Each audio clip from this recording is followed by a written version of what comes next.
자, 여러분, 오늘은 제가 최근에 받았던 성공 사례들 3가지를 소개를 할 텐데, 아마 여러분들한테도 해당되는 내용일 수도 있고요, 여러분들한테도 관련된 내용일 수도 있으니까 한번 살펴봅시다. 그리고 어떻게 이겼는지도 한번 살펴봅시다. 첫 번째 사례는 공동상속인들이 해외에 있거나 입양이 되거나 이렇게 해서 알 수가 없는 경우예요. 이런 경우에 소송이 어떻게 진행될까, 그 문제거든요. 이렇게 공동상속인들이 연락이 안 되면 여러분들이 어떻게 하냐면 일단 미뤄요. 일단 미루자, 나중에 해결하자, 이렇게 생각한단 말이에요. 근데 그렇게 되면 제일 먼저 가장 큰 일이 발생하냐면 세금 문제가 발생하는데, 어떤 세금?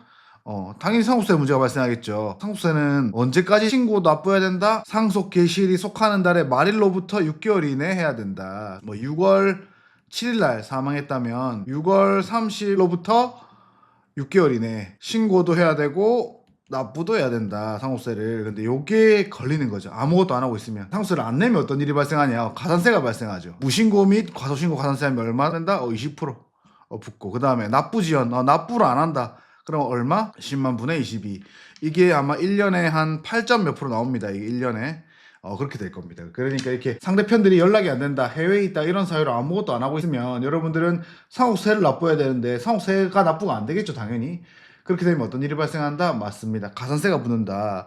근데 상속세에 대한 가산세만 붙는 게 아니라는 거죠. 자, 부동산이 있다면 취득세에도 가산세가 붙거든요. 똑같습니다. 그럼 취득세를 언제까지 신고 납부해야 되는데, 상속의 경우에는 상속 개시일이 속하는 달의 말일로부터 6개월 이내. 똑같죠? 아까랑 상속세랑 똑같습니다.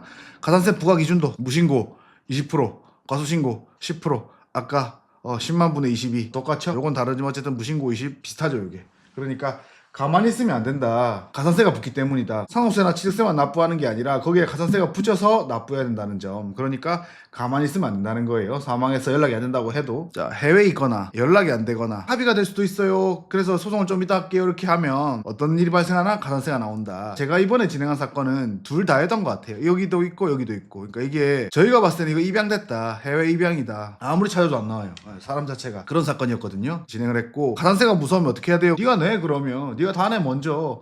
그렇게 하고 소송해, 이렇게 말씀드리거든요. 방법이 그거밖에 없어요. 연대채무기 때문에. 취득세도 상속세도 마찬가지로 한 명이 다 내고 나중에 정산하자, 이렇게 되는 거죠. 제가 상속재산 분할 사건이었고요. 이제 9월 30일, 이게 2달 전이죠. 2달 전이라도 따끈따끈하죠, 사실은. 자, 해외에 있어서 연락이 안 되는 상속인이 있다면 어떻게 해야 되나요? 이런 거 여러분은 걱정할 필요가 없어요. 이런 거는 변호사가 할 일인데 꼭 이런 거를 걱정하더라고요. 찾으면 돼요. 어떻게 찾는데, 그러면 우리는 출입국 관리소랑 외국인청을 통해서 찾는 방법이 있고, 외교부 동시에 진행해야 됩니다. 제가 제출했죠. 외교부, 그 다음에 부산 출입국관리소. 출입국관리청은 서울에서 제출해야 되고 아무데나 제출해도 됩니다. 어차피 다 줘야 됩니다. 외교부에서는 자, 연락이 오죠. 재국민 미등록하면 국외주소 확인 불가다, 이렇게 오고요. 출입국관리소에서는 어떻게? 출입국 기록이 조회되지 않는다, 이러면 못 찾는 거예요, 기본적으로.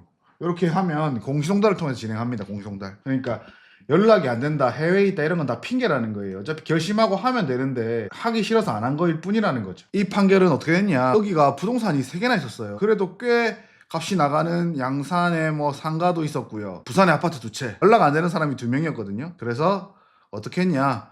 제가 연락되는 사람들끼리 다 모아서 합의를 했어요. 부동산을 전부 우리 소유로 만들었습니다. 별지 목록 1기재 부동산이랑 4기재 채권을 한 명이 다 가지게 만들어줬고, 별지 목록 부동산 2, 3을 우리 나눠서 알아서 가져가게 만들어줬습니다. 그래서 여러분들이 연락 안 되는 사람이 있어요, 해외에 있어요, 이렇게 핑계 댈 건 아니라는 거예요. 그거 하면 손해는 누가 본다? 우리가 본다. 이 사례에서 드릴 말씀은 연락이 안 되니까 우리 마음대로 할 수밖에 없어요. 그리고 재판부도 그렇게 해줍니다. 다 우리가 소유했고 우리가 지금 매매하려고 지금 준비 중입니다, 저희가.